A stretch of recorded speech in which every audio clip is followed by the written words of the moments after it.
ऋषि छंती कि कालिया ठाकुर ना ए बड़ अघटनर संकेत।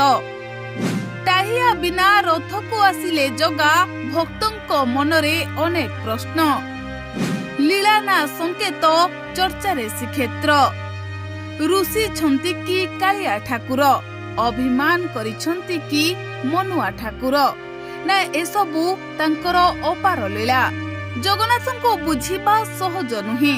से जगतर नाथ भावर ठाकुर कोटी कोटी भक्तों विश्वास केन्द्र।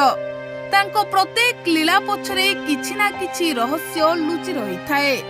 सेथिपाई रथयात्रा रे घटिथिबा एही घटना को नेई आज सबुठी चर्चा। रत्न सिंहासन रु ओल्हाई भक्तों गहण को आसिछंती महाप्रभु जगन्नाथ। सिंह द्वार रु बड़दाण्ड पर्यंत केवल जय जगन्नाथ ध्वनि। वर्षा थिला किंतु भक्तों भक्ति को अटकाई पारि नथिला। लक्ष लक्ष लोके घंटा घंटा धरी अपेक्षा करिथिले केवल गोटिए दर्शन पाइबा पाई। प्रथमे आसिले बड़ ठाकुर बलभद्र, तापरे देवी सुभद्रा, शेषरे झुली झुली नाची नाची पहंडी रे बाहरिले महाप्रभु श्री जगन्नाथ।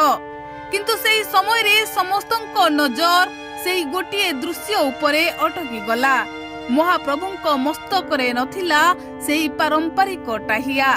किछि समय पूर्वरु पहंडी बेले टाहिया खसी जाइथिबा कथा सामना को आसीथिला।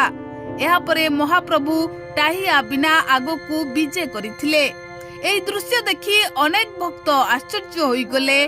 केही कहिले एहा केवल एक अप्रत्याशित घटना, आउ केही एहाकू महाप्रभुंको गभीर लीला बोली मने करिनेले।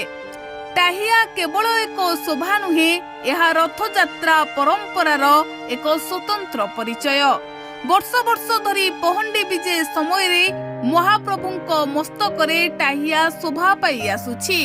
सेथिपाई एथर एही दृश्य अनेक जगन्नाथ प्रेमींको मनकू व्यथित करिछि।